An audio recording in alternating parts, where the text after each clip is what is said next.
morning, everybody, and welcome to our meeting of sages. It's great to have you here. We have as our speaker this morning an erstwhile member of the First Congregational United Church of Christ of Phoenix, and now the pastor of Sun Lake United Church of Christ, and his name is the Rev Dr. Vernon Meyer. And Vernon has been a friend for quite a number of years now, and we have shared a whole lot together in terms of our studies and in terms of our social action, in terms of being friends. And so I couldn't be happier to have somebody with us today than have Vernon speak, and he's going to be speaking to us today of some material of which he has a lot of knowledge firsthand, and so I hope that you will give him your best attention, and there will be an opportunity at the end of our session, at the end of his presentation, for questions. So you need to be formulating good questions, and there will be a test. Everyone who passes the exam gets to have lunch, and everyone who doesn't gets to have lunch anyway, because this is a church where we not only proclaimed grace, we actually act it out. So we're glad that you're here. It's okay. I'm going to move over to here. Welcome back. Welcome home. What I have to say would probably at least take about 5 or 6 hours to do. So it's going to be hard for me to. Whenever I do things like this, I never remember how much time I have. So when I ask, well, how much time, and usually they say, well, take as much as you need, and I go, I'm the last person you say that, and I'll take as long as I need, which may be a long time. Just to put a couple of things in perspective, I've given you a map of what we kind of politically call the Middle East. That does, as you see on the map, include as far south as Yemen and Oman. All these places are in the news, right, on a regular basis for us. Egypt, and the reason why, Egypt is a part of the continent of Africa, but the little part that we call the Sinai is in Asia, and of course where the Suez Canal goes between Egypt and Sinai is the split between the continent of Africa to the left and the continent of Asia to the right. And so the Middle East is probably a name given to it many years ago because it would seem to be the middle between the East, meaning China, and Europe. And so a lot of what you see, particularly here, if you know some of the politics real quick, that most of these national boundaries here were artificially set after the end of World War I. That much of this area, excluding perhaps Egypt, but places like Jordan, Iraq, Syria, Turkey, of course, was all within the Ottoman Empire at the time. And of course, the Ottoman Turks are the ones who conquer Constantinople from the Byzantines about, about 1236, let's say, around that time. And from that time on, the Ottoman Empire spread through all of the territory that you see here, and of course all the way over into Europe itself, the Balkan Peninsula, places like Yugoslavia, and right up to the gates of Vienna in the 1600s was the extent of the Ottoman Empire. Politically, the Ottoman Empire began to decline, and unfortunately they made the choice to side with Germany during World War I. So the Axis powers, as they were called, and of course they were defeated in World War I. And so Britain and France in particular, being the strongest powers following World War I, took upon themselves to carve up the Ottoman territories into their own spheres of influence. So that you had countries coming into existence like Iraq under British influence, Syria under French influence, Lebanon under French influence, and a particular territory was set up that was called the Palestinian Mandate. As early as the 1800s, maybe 1880s, 1890s, a name I'm going to give you will sound very familiar to you, but a rich banking family called the Rothschilds, anybody hear of the Rothschilds? Began buying land in Palestine, and that would be more the word that I would use, meaning the area that we today call Israel, the West Bank, and Jordan. And it's actually a word that goes back to ancient times. It really is taken for the Philistines, or the Philistines that lived in that area. And so the Philistines, corrupted by the word, comes out to be Palestine. And it was actually a name given to the area by the Romans. Palestina was the Roman province of this area. So it's a word that goes way, way, way back, before the modern times. But at this time, the Rothschilds began buying land that was owned by Arab families in Palestine. And of course, this is the beginning then also of the kibbutz that happened in the area out of the socialism, the high socialism of the early 1900s. With the rise of Zionism. I'm giving you broad, general kinds of things just so to put some kind of context on ultimately what I'm going to talk about.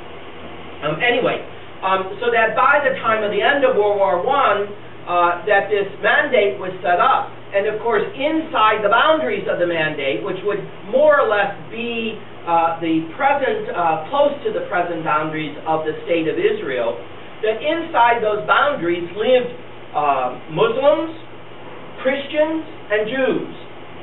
Jews, even through the Ottoman Empire, Jews lived in Jerusalem and in Palestine.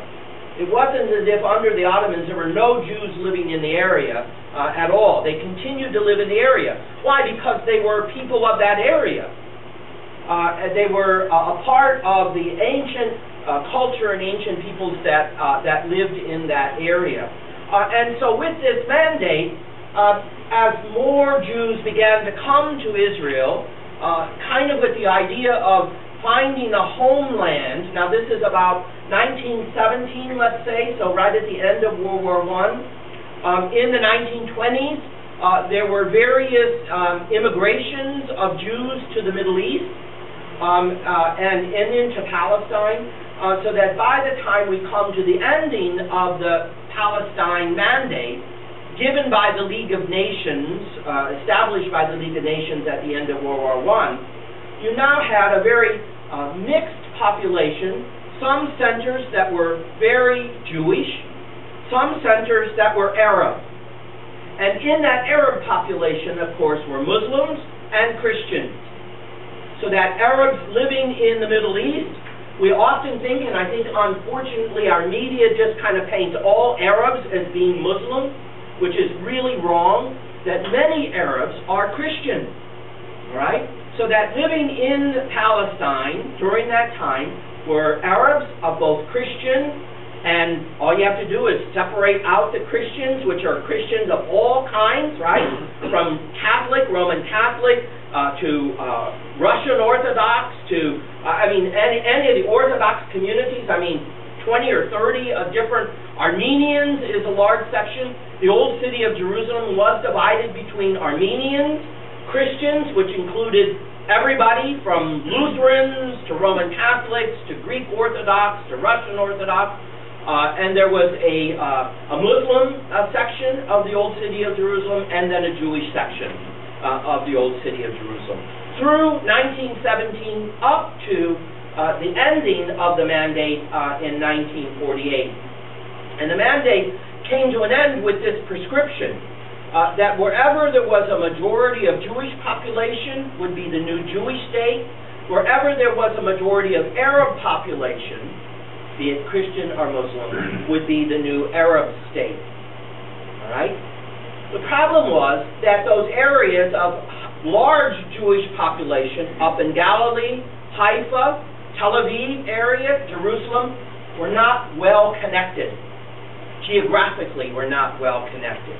And so when the mandate came to an end in 1948, the Arabs felt compelled to engage in a battle of land, taking land. And that's probably the overarching theme of way back to the time of Abraham, was who possessed the land, who lived on the land.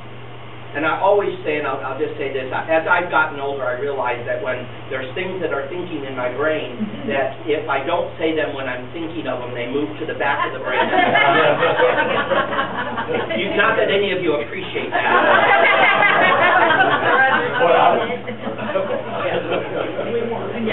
Now see what happens and I forget what I was saying. Anyway, about land.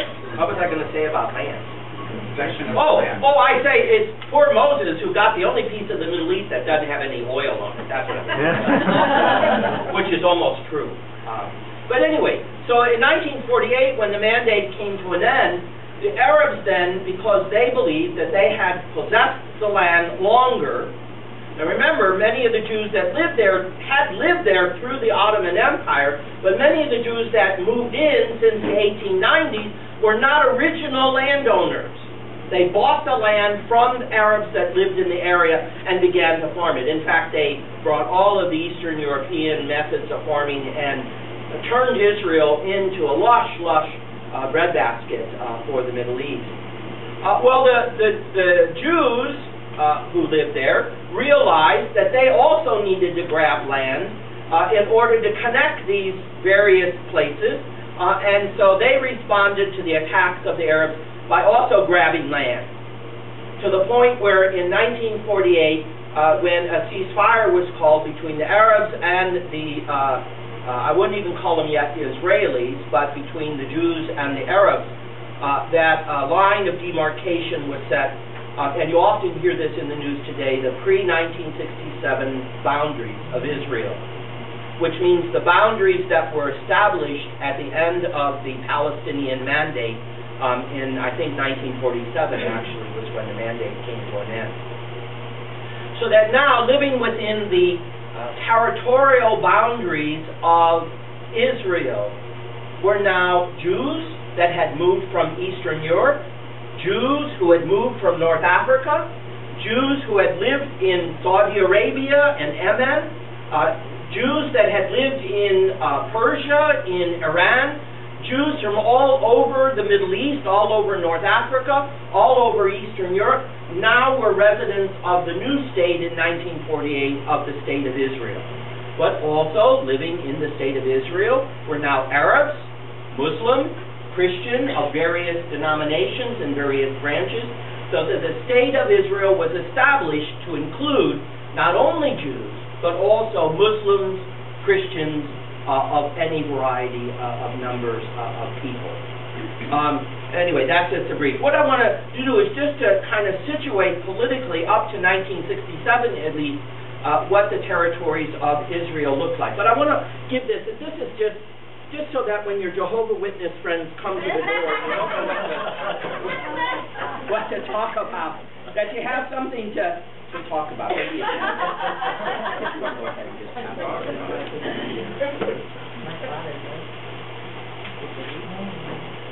The reason why I want to do this is because I think, and I certainly, I brought along, and I must not have it, somebody must have given it to me. I don't know, has anybody read any of Karen Armstrong's books? Some people have. I would encourage you. This is just one that I picked up. It's The History of God, that she wrote quite a number of years ago, and it's covered from 4,000-year quest for understanding God, and she talks about Jews, Muslims, and Christians. She does have a book that's very interesting on Jerusalem that really does chronicle the conflicts from ages past up to the present, meaning 20 years ago or so when she wrote the book. That is an excellent book that really describes how Jews, Christians, and Muslims not only have always lived together, more or less in peace, but have always lived together, and the conflict comes not so much over explicit religious ideas, but over who controls this piece of ground. All right? one of the major issues in trying to settle the Middle East peace is who's going to possess Jerusalem. Because from 1948 to 1967, the old city of Jerusalem was actually within Jordanian territory. And under Jordan, while Jordan was not always as friendly to leaving open the old city to Jews, certainly Jews through Jordan did have access to the old city of Jerusalem. Christians, of course, did, because about 10% of the population of modern-day Jordan is Christian. Sort of like even within Egypt, right? Whenever you hear about Egypt, over about 10 to 15% of the population of Egypt is actually Christian, which again you don't always hear in the news report. The Coptic Christians have been in Egypt since the beginning, and in fact the Coptic Christians in Egypt are really the original Egyptians. The word Copt is a corruption of the word Egyptos. And so the Coptic community comes from and so if you want to know who a true Egyptian is, look to the Coptic community, not to the Arab population in Egypt. And this is also another issue in Palestine itself that maybe I'll get time in the questions to do. But anyway, so Karen Armstrong is a good resource if you want to do more reading on it. Another one is, he's got a book, and I thought I had it. Anybody have read anything by Bruce Feiler? His book on Abraham. This is Walking Through the Bible. He's a Jewish writer, but his book on Abraham is excellent. Very easy to read if you want some understanding of how between Muslims, Jews, and Christians we understand the person of Abraham. And it's a great book for, very easy. He goes and he interviews Muslim leaders, religious leaders, and Jewish religious leaders, and Christian religious leaders. And it's just fascinating that when we talk about the Abrahamic religions, which is Judaism, Christianity, and Islam, how different our understandings of Abraham is. And yet we all say he is the father of our faith. So it's a very interesting thing. But what I want to show you by this is when we think about the conflict in the Middle East today, while it indeed is a conflict that arises because of this political divvying up of territory, and you should know that this is one of the issues in Iraq, right? That the Kurdish communities in the north, the Sunni communities, and the Shiite communities, that before the establishment of the nation of Iraq, they all basically lived within their own territories. And at the end of World War I, the League of Nations and Britain says, oh no, we're going to make you a country, and so they drew boundaries that included these three different kinds of people that never lived together before in the same nation, now are being forced to live together in the same nation. And it's also very interesting. This is one of the issues you've seen recently in the news in Nigeria, between the Christians and the Muslims in Nigeria. Same problem there. Britain defines the boundaries of Nigeria, says you all are going to live together in one country, where the Christians in the south and the Muslims in the north were now put into the same nation, which before the establishment of Nigeria, they lived happily for themselves and not in the same nation. So you see what happens when we nation build? It never works out, all right? We like to think in our high democratic ideas of diversity and inclusion that of course it works out. Well, not when, especially tribal affiliation, takes precedence over national identity. You're first knowing, well, think about it. It wasn't that long ago in our own lives that this was true. I mean, where I go back maybe 75 years looking at the crowd here, my community, we have 20 people in my community over 90. So I have to start saying, not, 25 years ago, they look at me like, we were already 70. I have to go back 70 years to get them back into their... But many of us grew up only identifying ourselves as German, Italian, Irish, French. And then we might think of ourselves in a way as Americans. And in fact we even say that, right? German American, Irish American. Notice we put our ethnic identity before our national identity.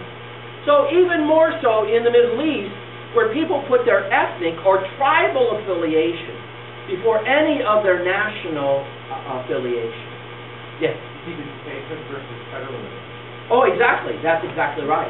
Whether we're going to be one country or whether the state is going to have its right to be its own thing, right? And in the history of the United States, they tried to resolve that by saying the Articles of Confederation weren't going to work anymore, and now we're kind of back to the Articles of Confederation. Let each state decide its own thing. You know, well, anyway, that's a whole nother.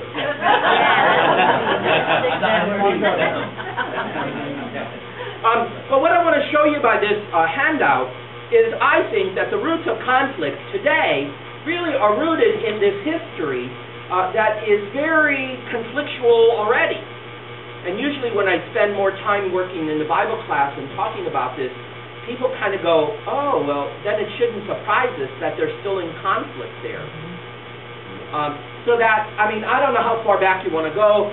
In fact, somebody in National Geographic, there was just an article that in an excavation being done in southern Turkey, right along the border of Syria, that this new archaeological site that they've discovered, that what they discovered in it goes back at least 10,000 years. I mean, 10,000 years before the present, back to 10,000 BC. And what they've discovered there is what seems to be a temple, and it's forcing them to rethink the origins of civilization. That one of the theories, and don't count me as an authority on this, all right, but one of the theories was that civilization begins when people move from nomadic to agrarian life, and so that when they are able to farm and domesticate their cattle and goats and sheep, that civilization starts, and then religion happens. And this new theory, based upon this new excavation in southern Turkey, is that it appears that this temple predates farming and agriculture. So their theory now is that actually religion is what forms civilization first, and then when people get settled around their religion, that then they begin to develop the mechanisms of civilization in terms of farming and domesticating crops. But what I want you to see with this is the land that I would call Palestine, or the land that is today Israel, West Bank, Jordan, all right, kind of the three countries most directly connected to this area. Look at the influences, so that during the time of Abraham, it's Egypt that controls this territory. This is why, for instance, in the Bible, and you'll just have to raise your hand like 5 minutes, or 2 minutes, whatever, okay? That the story in the Bible when Abraham goes down to Egypt and the Egyptian official sees his wife Sarah and says, boy, she's pretty beautiful, I'd like to have her as my wife. And Abraham says, oh no, you can't have Sarah as your wife because she's my sister. And when I've done some fundamentalist Christian teaching on this, people go, oh my God, he's incestuous with his sister. Well, because the area is under the control of Egypt. Now this is what you got to get. Each one of these things is true. That whichever country or whichever empire controls Palestine, they bring with them their gods and goddesses, they bring with them their laws, they bring with them their social structure, they bring with them their cultural reality, they bring with them their foods, they bring with them all of these things. So it was a custom in Egypt that anybody could pick a wife or a woman from the other family or other tribe as they will. But if it was a sister, then only the eldest brother could decide. This is Egyptian custom. Only the eldest brother could decide whether this woman would go to this other man. And so by doing this, Abraham is claiming to be the eldest brother of Sarah. So that if he says yea or nay, Sarah would either go or stay. Once we know this, that this is an Egyptian custom, then it's not so offensive to us when we read the Bible that he's simply following Egyptian custom. Notice the next one that follows after Egypt there. Is the Assyrian. For a brief time, and this would be about another hour and a half of talking about it, is that after the Exodus, Moses, no, I should say it this way. After the Exodus, and Charlton Heston goes off riding across the desert, that when they get to this, quote, promised land, well, of course, there's already lots of people living there. It's not an empty space, which is one of the problems that later generations will have. There are Canaanites, there are Jebusites, there are Hittites, there are Hivites, there are Phoenicians, there are, I mean, gosh, I don't even know all the names. There's a list of them in the book of Joshua as to how many people lived in this territory. And so when the holy jihad of Joshua takes place, read the book of Judges, that what they are doing is not entering into a vacuum, but in a sense, forcibly. Now, the reason why I use the jihad, so just when all of our conversation about Islam, about jihad, you need to know that rooted in the history of ancient Israel, and therefore almost in the fabric of what Israel, Jews, is the sense that they too were holy jihadists, of conquering the peoples that lived in the area, perhaps forcibly converting them to this new Israelite religion, committing genocide against the peoples that living there. If you read the book of Judges, you will see all of this being true. So that by the time David comes, all right, around 1000 BC is kind of the date, that even when David situates himself in Jerusalem, it said that Jerusalem was a Jebusite city. So Jerusalem existed before David even gets there as a Jebusite city. Anyway, roughly speaking, from about 1,000 years before the Common Era, before Christ, up to about about 920, what would it be? 1,000, about 920, let's say, that Israel begins to form itself, more or less because there's a vacuum of power between Egypt in the south, between the Hittites in the north. We're not even yet talking about the Assyrians or the Babylonians. They're doing their little plaything over there, building ziggurats and building hanging gardens and whatever else they're doing over there in the Tigris and Euphrates Valley. But there's a space of time when under David and under Solomon that they are an independent state. It is said that it went as far north as Syria, as far west as the Tigris, which was probably not historically true, at least down to the Sinai.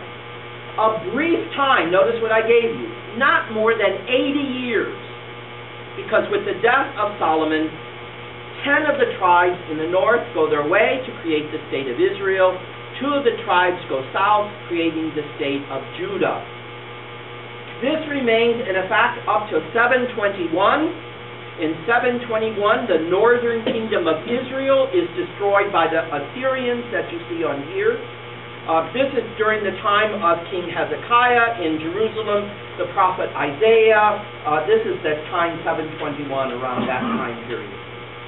In the meantime, while they're trying to survive as tiny states in the midst of these larger empires, they're making alliances with these other states.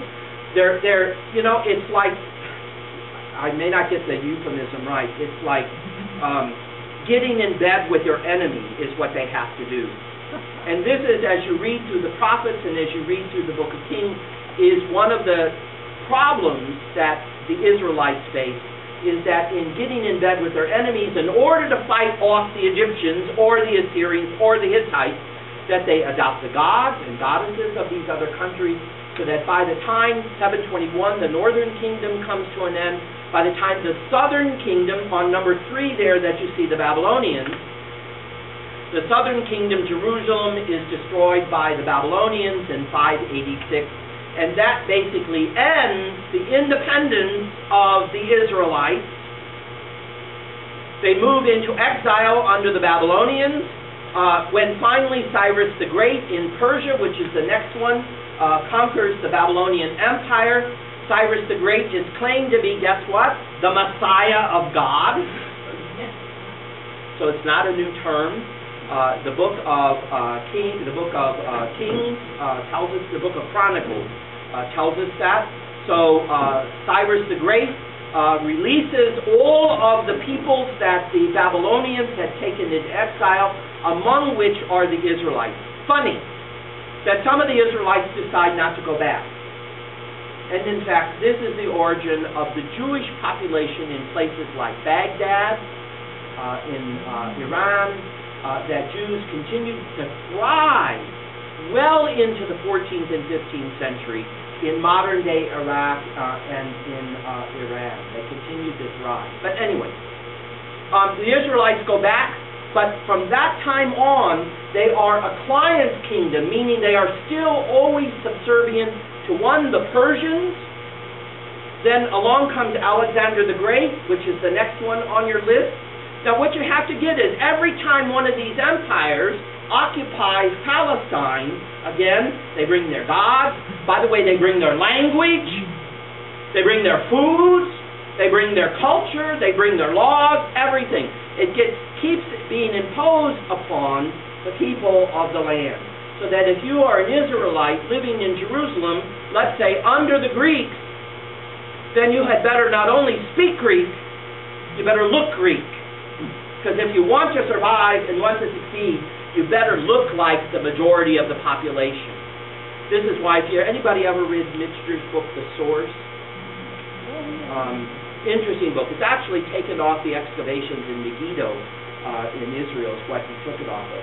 But there was a time during the 200 years before Christ, where several stories are reported that Israelite men, or now Jewish men, are covering up their marks of circumcision so that they could go out into the athletic contest and compete with the Greeks, because the Greeks competed in the stadiums naked, and if you got out there and you were clearly identified as a Jew, you were not ever going to win one of those athletic contests.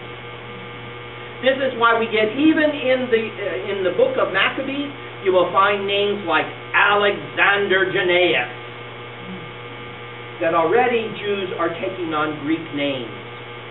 And in 170, somewhere around there, a group of Jews says, we've had enough of Greek occupation, and Judas Maccabeus and his brothers rise up and revolt against the Greeks because they set up a statue of Zeus in the precincts of the temple in Jerusalem. And the Maccabean revolt kicks out the Greeks, and again for a brief period of time, from roughly the Maccabees up to about 63 BC, the Jews have an independent state.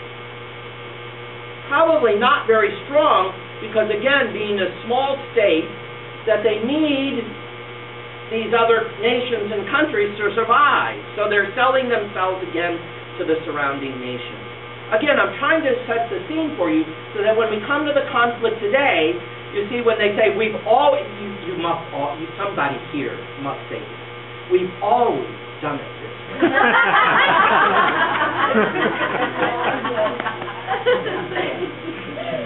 And I still get people, you know, those pilgrims, when they got off the boat, we're doing it exactly like those pilgrims did.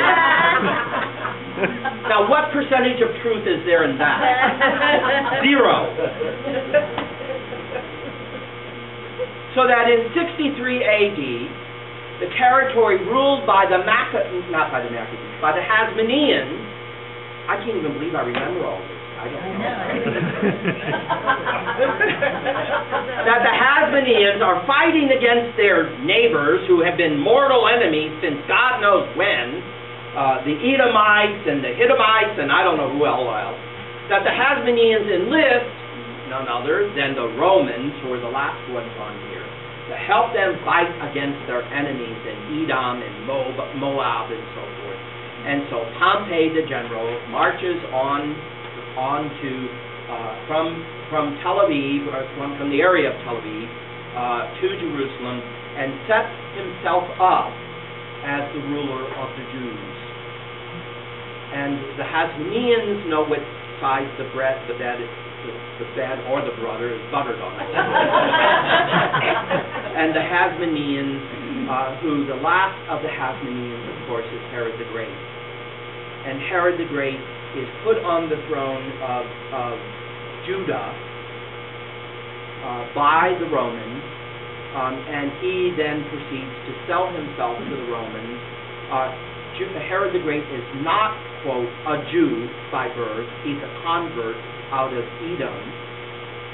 And he begins to rule in a ruthless way, such that when he dies, his sons divide up the territory that he was given and protected by the Romans.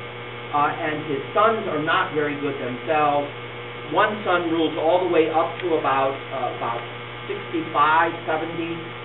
The Jewish revolt in, of course, 70 A.D. destroys the temple in Jerusalem. And roughly from 70 A.D., the Romans say, enough of this nonsense. We're taking control. And what was the province of Judah now becomes the Roman province of Palestina. And from 70 A.D., well past the time of the Byzantines, well past the time of the first excursion of Muslims. The first experience of that comes when Muhammad himself comes to Jerusalem, because there was still early on in this story a strong connection between Muhammad and, right, you know this, the people of the book. So there was a respect that Muhammad had for Jews and for Christians. Muhammad comes to Jerusalem. There's the experience of him rising, ascending to heaven to see the heights of heaven. Guess where that takes place? None other than what today is called the Dome of the Rock. And the rock under the dome is, by tradition, either the rock that Abraham was asked by God to sacrifice his son Isaac, or the rock that was under the Holy of Holies of the Temple of Solomon, or the rock that was underneath the Byzantine church, or the rock that now Abraham rises from to heaven. You have to see that any one of the sites that you see if you go to Israel have either been this, and usually the phrase, and notice what I said, by tradition it is said. Now when you say that, you have to know, nobody knows. But you see, whoever is in control is going to claim it as their place. So whether it was the Jews at the time of Herod building the temple on the site that they believed was connected to Abraham, or the Christians who probably didn't spend too much time worrying about it because, of course, their place was down the road, up the road, at the Sepulcre, which was the tomb of Jesus. Or the Muslims who believed that this was the holiest site. And in fact, when Islam comes along, that Jerusalem was the first place that they directed their prayer towards, not Mecca.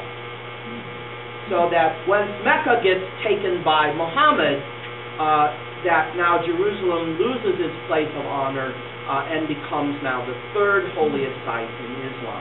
And the Dome of the Rock, that I'll show in a minute, I'll show some slides, that the Dome of the Rock becomes the third holiest shrine for Islam.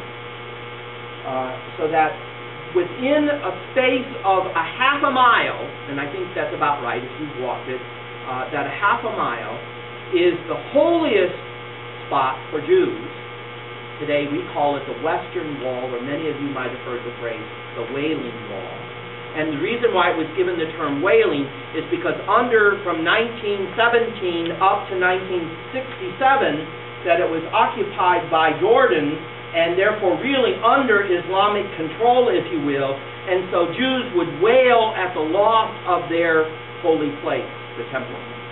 And that's why it was called the Wailing Wall. In 1967, the first place that the Israeli armies went to in taking the Old City was to the Western Wall to claim it for Israel.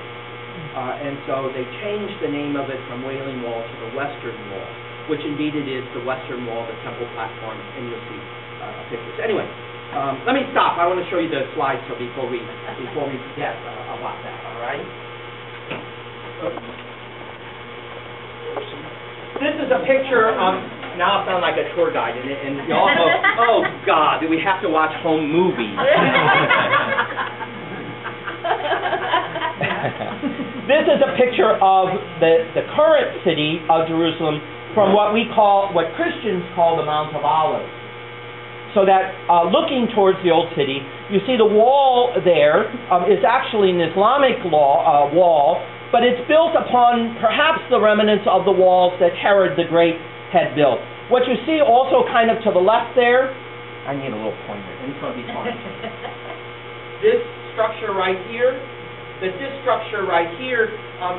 at least many believe is the gate, the Islamic gate built over what Christians call in the New Testament the Golden Gate.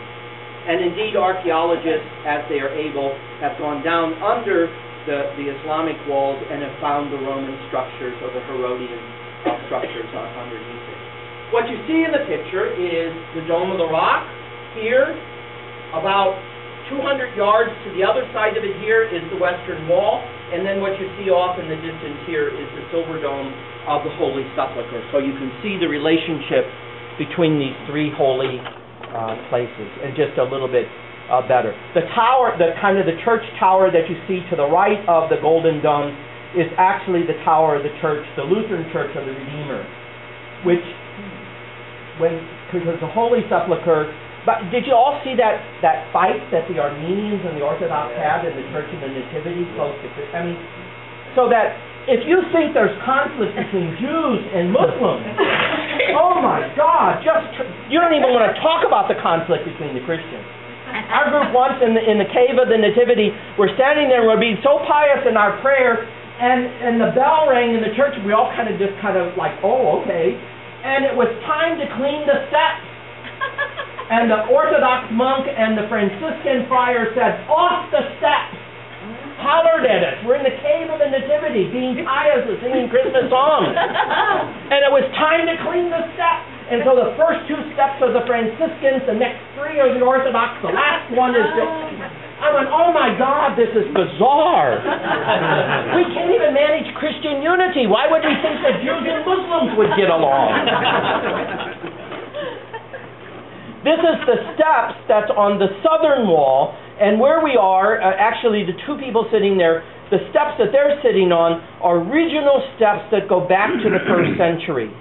And these steps would come up from the city of David, which is to the left of the picture, would take you up to the gateways, the Hulda Gate, that then through a tunnel you would go through the tunnel and come up onto the platform facing the temple of Herod the Great. And I just wanted to show you some of these pictures. Notice the blocks of stone there. You see the finely dressed edges of the stones? That means that we know that those stones are Herodian, that go back to Herod the Great when he built this platform, because it's a top of a hill, and to build anything on the top of a hill, you had to raise it to be flat so you could build a building. So any of the enclosure around what had been Herod's temple were to raise this to a flat platform. The stone that he's standing in front of to the left there is 6 tons. And look, and he's almost 6 feet tall. Amazing the workmanship that Herod put into building this platform. This is an arch. You see part of the arch there that brought you out of the temple platform to go down to the western, to the city of David. This is what today the western wall looks like.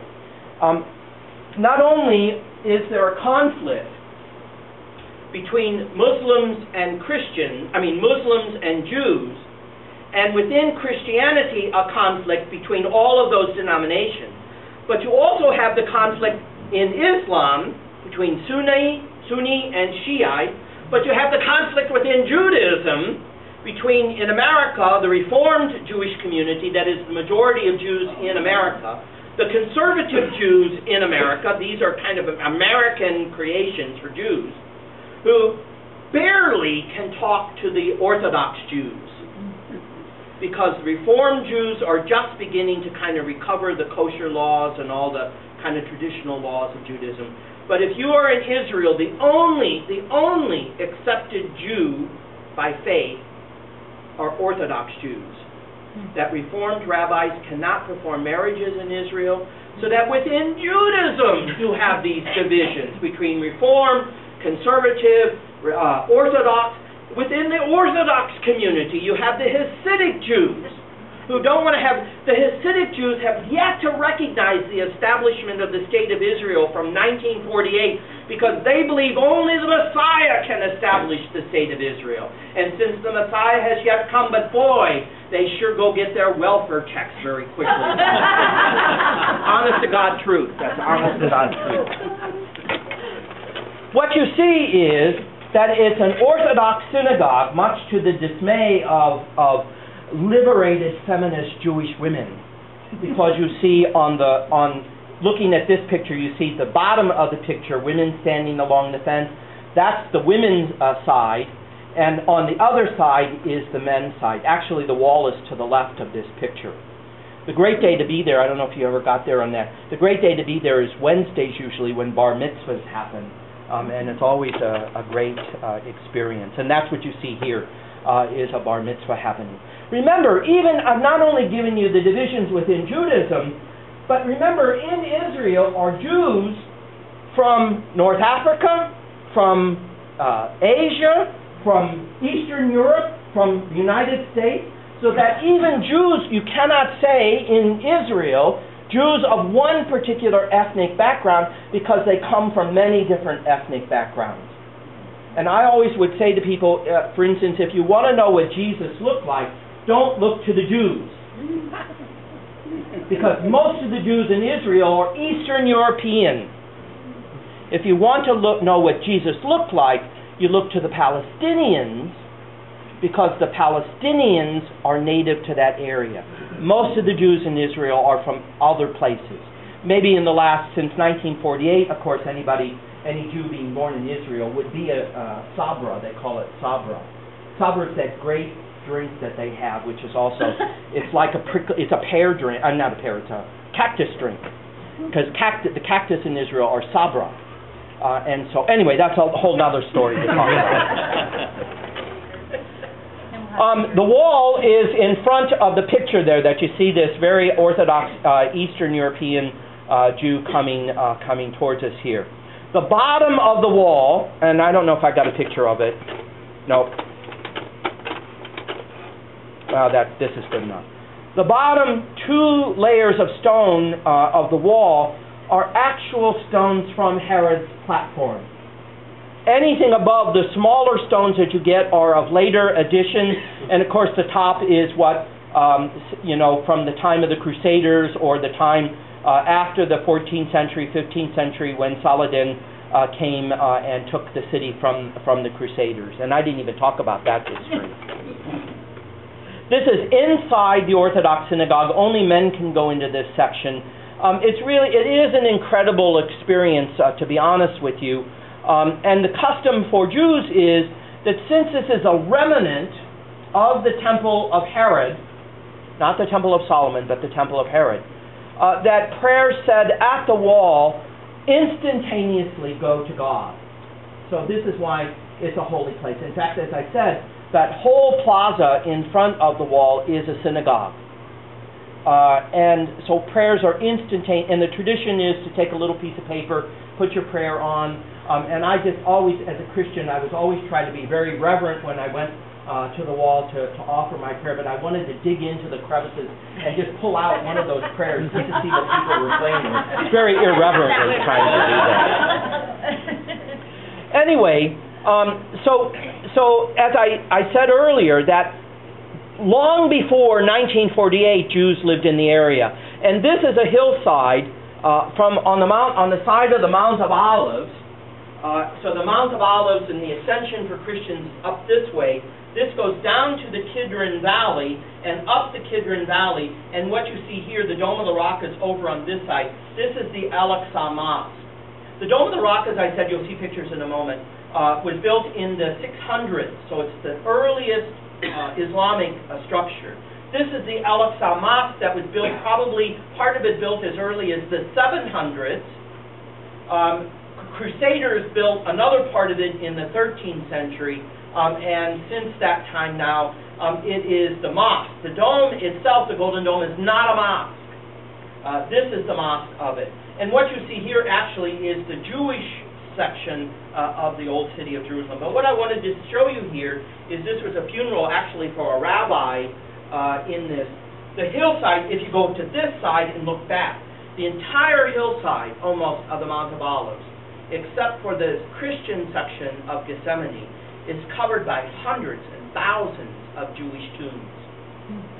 And the belief is they actually, if you're like this, and the Mount of Olives is behind you, you actually are looking east from this point.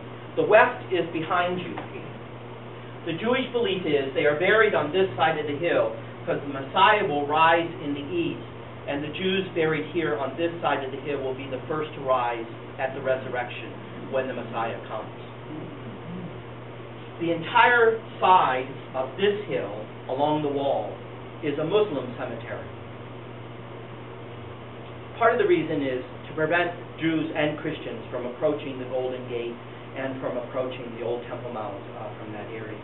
The Muslims believe, since they are here facing west, that when the Messiah comes, the Messiah will come from the east, but they will rise with the Messiah facing west. That's why they're buried on that side. Vernon, there's no free movement of people. Since 1967, and this is one of the conflict points, since 1967, when Israel took control of the whole of the old city of Jerusalem, there's free access for everybody across the borders. Pre-67, you had to go through a gate from the state of Israel into Jordanian territory. So that basically Israel took over the old city and left peoples in the areas where they had been. The problem is now that when people began 20, 30 years ago to talk about a Palestinian after 67, Jordan basically gave up its control of the West Bank because Israel took control of it. So that now the Palestinians want the West Bank, what's called the West Bank, to be the Palestinian state, and Gaza perhaps. The difficulty is that they want Jerusalem to be the capital because they believe they've had control of Jerusalem prior to 1948, prior back to whenever.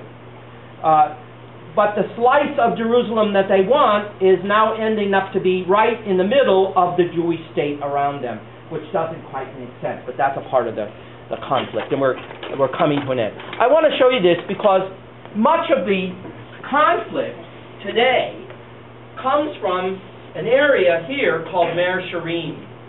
And Mer Sharim is the Hasidic section. I don't know if you had a chance to go to Mer Sharim. Okay. But you see, the sign here says, it's actually backwards. But anyway, it says, "So help me God, if you women come into this neighborhood in short skirts, without your heads being covered, without your arms totally being covered, we will stone you." And if you remember, one of the things that is just happening in Israel right now is up in the north where this school, where now the Orthodox are beginning to assert that they want the state of Israel to look like Orthodox Judaism, so that women can't go anywhere without their heads being covered. Actually, in truth, that 80% of the state of Israel, the Jews in the state of Israel, are secular. I went to one of the great beaches north of Tel Aviv on the Sabbath, and oh my God, anyway.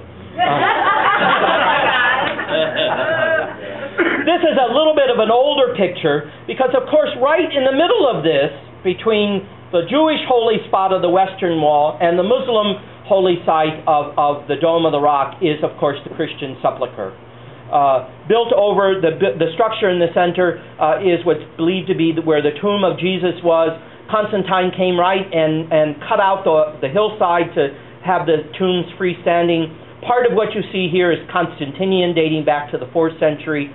This is an old picture. Now there's a beautiful dome that the founder of Domino's Pizza built because they couldn't, amongst the 10 Christian denominations, couldn't agree, and the church was ready to collapse, and he said, "I'll do it," and he put $14 million to build a dome over this. Anyway.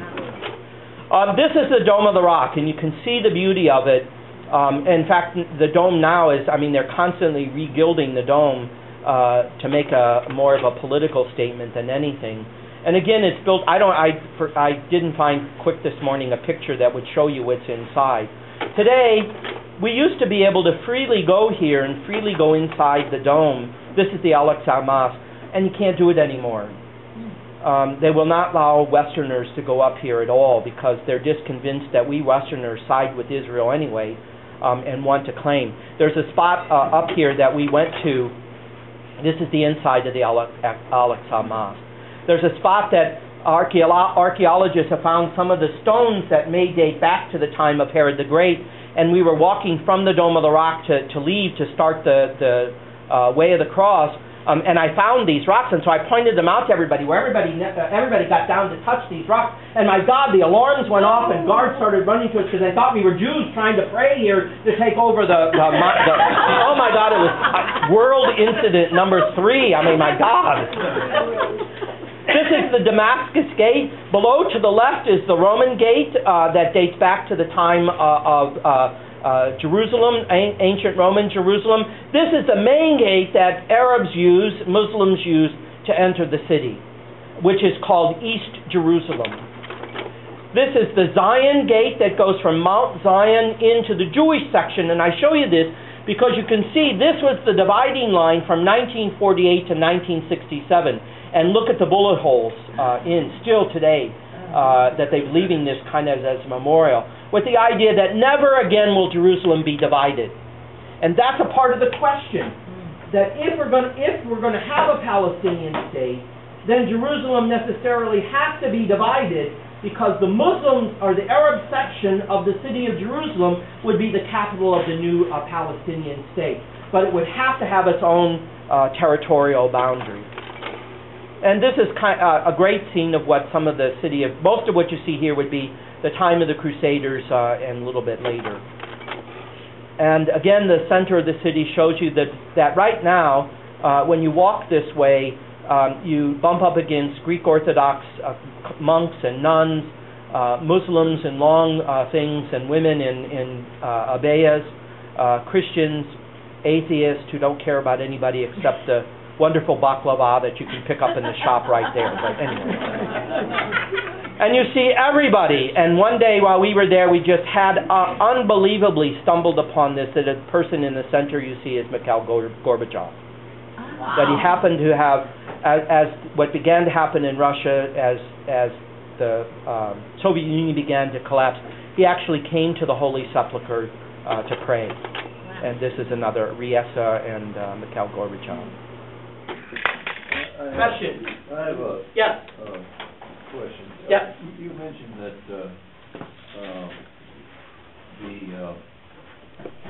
much of the land which became part of Israel was purchased by this financier. What was his name? Rothschild. Rothschild, yes.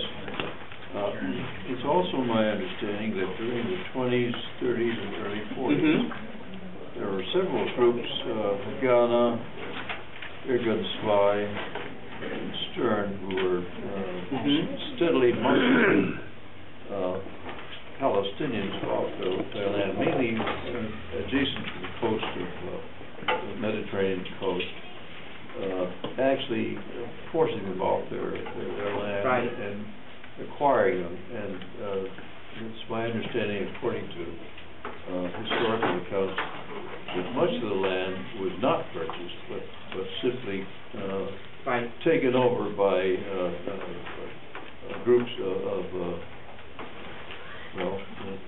self-styled vigilantes who felt it was within their rights to push people off their land. Because many of the settlers right now, that the belief is, the Jewish belief is, that this was a land promised to us through Abraham, and as the promised land, which also included Samaria, that they have a right to take what they believed was God given to them. And so the settlers, many of the settlers that you often hear of the conflicts today, many of the settlers are American zealot Jews who, again, want to claim the biblical right to possess land regardless of who legally owns it or who had resided on it before. One of the stories that I heard from a family in the church where I was at, who were Christians living in Bethlehem, the house that they lived in was theirs for over 500 years.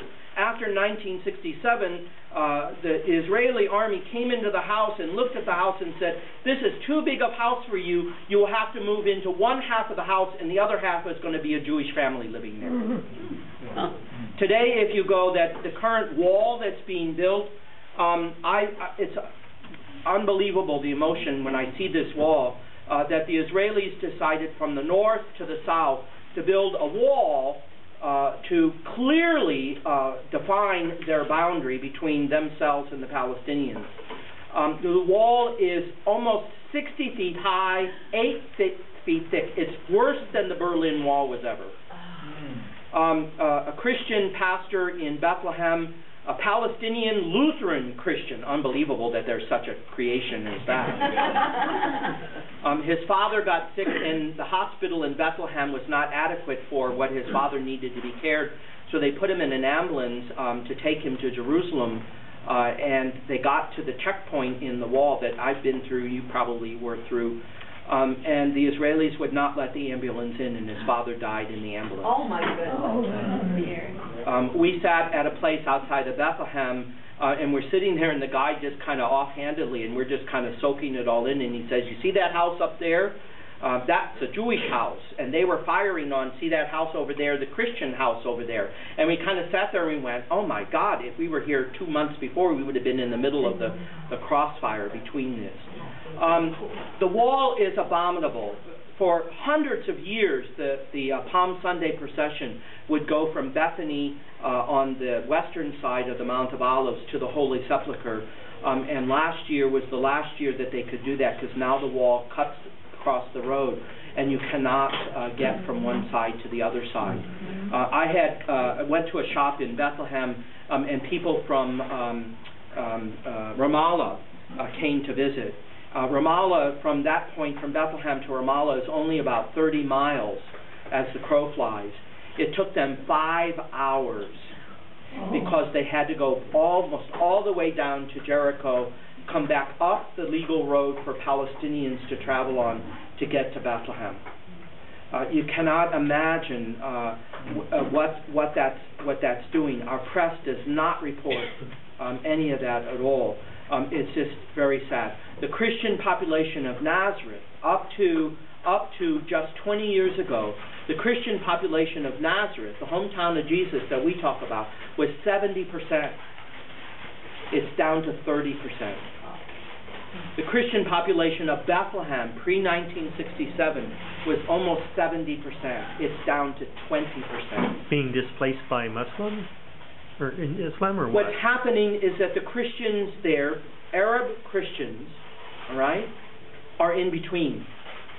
They're in between the Israelis. It's very interesting that the Christians who decided to stay in the state of Israel after 1948 are legal citizens of the state of Israel. Therefore, they are required by the state of Israel to go into the military to serve, as all Israeli citizens are. They are not permitted to carry guns. Christian soldiers in the Israeli army, Arab Christian soldiers, are not permitted to carry guns. There's a Christian church in Nazareth, for 30 years, was trying to get the permission of the Israeli government to put a roof on their church, and were continually refused permission to do that. So the Christians are between the Israelis, Jewish, Arab, Muslims, and they're not welcomed by either group. So that they are just basically giving up, and instead of trying to maintain their homes and their traditional places in Bethlehem, in Ramallah, in Nazareth, that they're just leaving. So they're just disavowing any religion so that they can fit in. No, they're not. No, they don't disavow any religion. To practice their religion as Christians between these two groups, even though, in a sense, in Israel, it's like the United States that you are free to practice your religion, just as long the Mormons, when the Mormons set up a school in Jerusalem, the Mormons had to disavow any mission activity in order to be able to build their center. So Israel does not allow anyone to evangelize at all. Only Jews can evangelize. No Christian can evangelize. In the state of Israel, Now, you go to the other side, and even within the territories of what would be the Palestinian state, that because of the rise of Islamic fundamentalism on the other side, that there's you just listen to you consider the Christians living in Baghdad in Iraq, that the Christians that had for generations had lived in Baghdad are being driven out by the Islamic fundamentalists in Baghdad. There used to be 1 million Christians living in Iraq. There aren't any more. So that this is a part, and it's not, personal opinion, it's not about religion. It's about who controls the land, and who's going to impose upon the land that they possess their religious beliefs. They want it because they want it. Yeah, but you see, it's rooted in this long history of that we can't quickly dismiss about it, and I don't know. I mean, think about what claims the Native Americans have. I always argue with my friend. He says my people were here before your people, meaning his Latino family was here before my German-Irish family. I said, excuse me, your Latino family decimated the native population. Don't give me that argument. Your people were here before my people, and that's kind of what it ends up being. Who was here first, Mike? Contrary to our press today, you can hardly consider Israel a democratic nation. Well, the guide, the one time we were passing by the Prime Minister's office, and there was a huge protest going on outside the Prime Minister's office, and he said, isn't this great? Look at the democracy of Israel. We have 27 political parties. And all the Americans kind of looked at one another and went, that sounds like chaos. It's not democracy. Because a part of the problem in Israel, and this is what happens, is that no one of the two major political parties ever gets a majority in the parliament, so they have to side with the smaller parties, and it tends to be that they have to side with the smaller Orthodox parties, which want, I mean, in Jerusalem, it's just amazing that on the Sabbath, as sundown happens, a great big huge horn sounds, and everything in the Jewish part of Jerusalem stops. There's no transportation, no shops or anything are open at all. And what's interesting about it is that the Orthodox want to say to the Christians and the Muslims, you have to observe our Sabbath. So your shops also have to close on Friday night through Saturday. And they're going, well, it's not our Sabbath. I always thought it used to be great to live in Israel because you got 3 days off. Friday afternoon is the Muslim holy day that all the Muslim shops close till Saturday afternoon. On Friday evening, no, I mean on Thursday through Friday, all the Muslim shops are closed. On Saturday, all the Jewish shops close and all the Muslim shops open in the Christian shop. And then all the Christian shops close on Saturday through Sunday. Not really, because the Christians want to make a buck, and so their shops are open all the time. It's true, right? Yeah. I was sharing with you earlier that my grandparents were Maronite Christians, Palestinian Christians, and when they immigrated from Lebanon. Kind of as a side, my grandparents came through Canada, came across up by Niagara Falls, and there's no record of them ever legally entering the country. My grandfather, as far as there's no record that he was ever became a citizen. At one time, he was chairman of the Democratic Party of the state of Missouri, but never. So what was your family experience?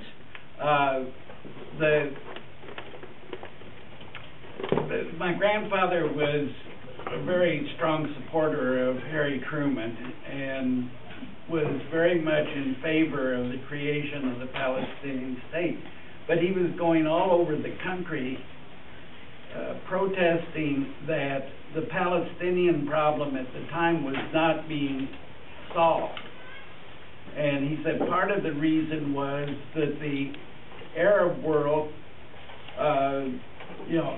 support military action and like that, but still considered the Palestinians as the poor white trash of the Arab world. And I'm wondering, is that still the same as It's hard to say because so much money for the Muslim Arab populations, even in Israel, that money has come in from Saudi Arabia, that in the Muslim towns of Galilee, you will see these huge new mosques that the Saudi Arabians have paid for to build in these cities, so that the presence of Muslims in Galilee can be seen by these huge, I mean, they're 100-foot high minarets. One of the sticking points of the peace settlement is that they want what they call the right of return, so that when 1948 people had the choice, the Arabs had the choice to stay inside of Israel or to flee. Many fled to the West Bank, where there were Palestinian refugee camps, and you still see a little bit of that around Jericho. They want the right of return. In other words, we were forced to flee from Israel in 1948, but we want the right to return back to Israel. And the problem that the Israelis have is, oh my God, if we got 400,000 Arabs returning back to the state of Israel, that offsets the Jewish population. Oh, was that 1948 or 1967? 1948 is when Arabs fled from the state of Israel. And that's what they want to do. They want to go back to the outlines of the state 67, but they want the right to return to Israel pre-1948. They were forcibly removed, too. Many were. The Arabs that continued to live in the state of Israel from 1948 on were a lot of the Christians, especially in the Galilee region, but also a lot of other, the Arab group that's there around Haifa. I won't remember it now. But anyway.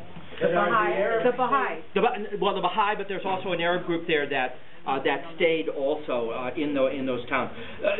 We need to go ahead and eat. I have to call this to the room gets used shortly by the kids in the school. But what we've done so far was we've laid the groundwork of the background, and I suggest that it might be that we would get Vernon back again and so that we could do chapter 2 of this, and I think it would be very helpful. I thank you, Vernon, so much. Thank you. It's just great. Vernon, you mentioned 2 books. One was Karen Armstrong's Walking the Bible, and what was the other one? Fowler is Walking the Bible. Karen Armstrong's book, Jerusalem, Jerusalem, is the one that particularly chronicles Jerusalem and the conflicts over the centuries in Jerusalem. What was the author? And her book is The History of God, but her newer book is... Reaction like that, but still considers the Palestinians as the poor white trash of the Arab world, and I'm wondering, is that still the same as the? It's hard to say because so much money for the Muslim Arab populations, even in Israel, that money has come in from Saudi Arabia, that in the Muslim towns of Galilee, you will see these huge new mosques that the Saudi Arabians have paid for to build in these cities, so that the presence of Muslims in Galilee can be seen by these huge, I mean, they're 100-foot high minarets. One of the sticking points of the peace settlement is that they want what they call the right of return, so that when 1948 people had the choice, the Arabs had the choice to stay inside of Israel or to flee. Many fled to the West Bank, where there were Palestinian refugee camps, and you still see a little bit of that around Jericho. They want the right of return. In other words, we were forced to flee from Israel in 1948, but we want the right to return back to Israel. And the problem that the Israelis have is, oh my God, if we got 400,000 Arabs returning back to the state of Israel, that offsets the Jewish population. Oh, was that 1948 or 1967? 1948 is when Arabs fled from the state of Israel, and that's what they want to do. They want to go back to the outlines of the state 67, but they want the right to return to Israel pre-1948. They were forcibly removed, too. Many were. The Arabs that continued to live in the state of Israel from 1948 on were a lot of the Christians, especially in the Galilee region, but also a lot of other, what's the Arab group that's there around Haifa? I won't remember it now. But anyway. The Baha'i. The Baha'i, but there's also an Arab group there that stayed also in those towns. We need to go ahead and I have to call this to the room gets used shortly by the kids in the school. But what we've done so far was laid the groundwork of the background, and I suggest that it might be that we would get Vernon back again and so that we could do chapter 2 of this, and I think it would be very helpful. I thank you, Vernon, so much. Thank you. I enjoyed it. That's great. Vernon, you mentioned 2 books. One was Karen Armstrong's Walking the Bible, and what was the other one? Filer is Walking the Bible. Karen Armstrong's book, Jerusalem, is the one that particularly chronicles Jerusalem and the conflicts over the centuries in Jerusalem. What was the And her book is The History of God, but her newer book is A Case for God, which is also very interesting to talk about. Our next month's meeting is two of the choirs from Arizona School for the Arts will be doing a program for us, so we'll be enjoying that here. It's in the sanctuary. Okay, it'll be in the sanctuary at 10 o'clock on the second Wednesday next month. And this lecture today has been recorded, and you'll be able to see it on YouTube if you want to do that. But Steve, on your right. church website. But right now I'm having technical difficulties. Okay. I've been working on it since yesterday morning, but this will be up at DSUCC probably by Monday. That's great. That's great. Well, and thank you for doing that, and thank you all for being here today. We do meet every month, and it's always an interesting program. But I'm grateful that we'll be able to get Vernon back again for another. And so we have I want to thank all of you for bringing food today, and we have lunch going to be happening right now. So let's have a word of prayer, and then we will eat and enjoy. Thank you, God, for all that you do for us, and thank you for minds to think. Thank you for preservation of history and ways to interpret it. Thank you for the books of Scripture that you have given to us, and thank you for our ability to discern what is your word in those Scriptures. We ask that you would bless what we've heard today, help us to understand more what's going on in our world, and bless the food that we're about to eat, that we might have the strength to do something for this world. We pray for all of the peoples who live in this region of the Holy Land, and we ask your blessing, and of all things, we would ask for the miracle of peace. We would ask for peace in our time, and peace for all. We ask this in the name of Jesus. Amen.